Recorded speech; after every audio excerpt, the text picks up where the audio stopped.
భారత కరెన్సీ రూపాయి పితామహుడు అని ఎవరిని పిలుస్తారు? అయితే మనం ఇక్కడ ఆప్షన్స్ గమనిస్తే గనక షాజహాన్, షేర్షా సూరి, మొహమ్మద్ ఘోరీ, అక్బర్. అయితే ఆన్సర్ వచ్చేసి షేర్షా సూరి. షేర్షా సూరి రూపాయిని ఇంట్రడ్యూస్ చేసింది 1540 1545 మధ్య కాలం. అయితే షేర్షా సూరి కన్నా ముందే మౌర్యులు ఫన అనే కరెన్సీని ఇంట్రడ్యూస్ చేశారు.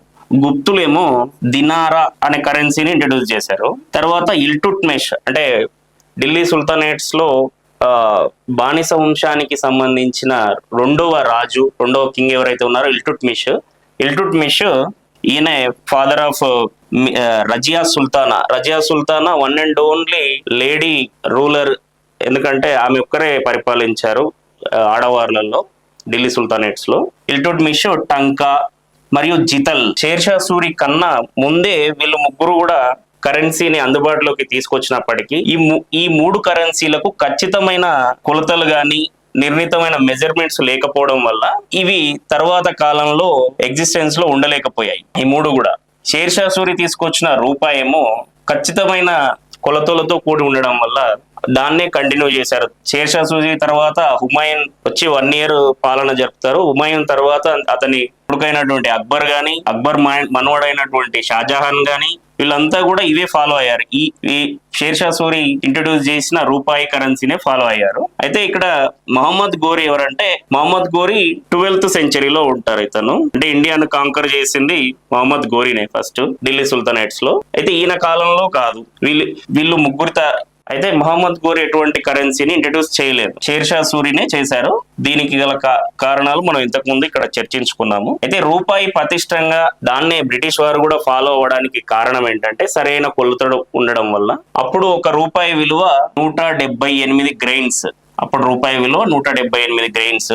తర్వాత బ్రిటిష్ వారు దాన్ని కుదించి 180కి చేశారు. 1830s ఆ టైంలో చేశారు దీన్ని. దాదాపు 300 సంవత్సరాలు రూపాయిని కరెన్సీగా వాడారు, దాదాపు 300 సంవత్సరాలు. అయితే ఇక్కడ 180 గ్రెయిన్స్ చేసిన తర్వాత వాళ్ళు ఖచ్చితమైన కొలతలను మళ్ళీ కొన్ని సూచించారు మనకేంటంటే, ఒక 180 గ్రెయిన్స్ వచ్చేసి ఒక 11.6 గ్రామ్స్. ఈ 11.6 గ్రామ్స్ నే మనము తులం అంటాం.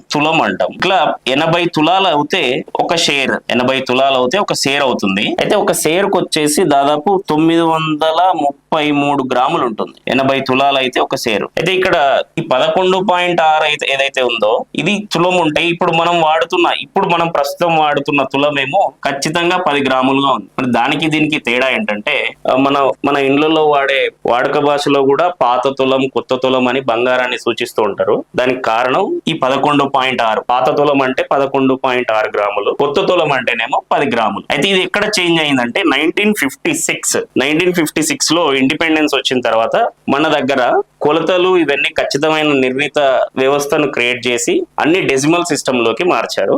యాక్ట్ వచ్చింది. యాక్ట్ పేరు ఏంటంటే standards of weights and measurements act 1956.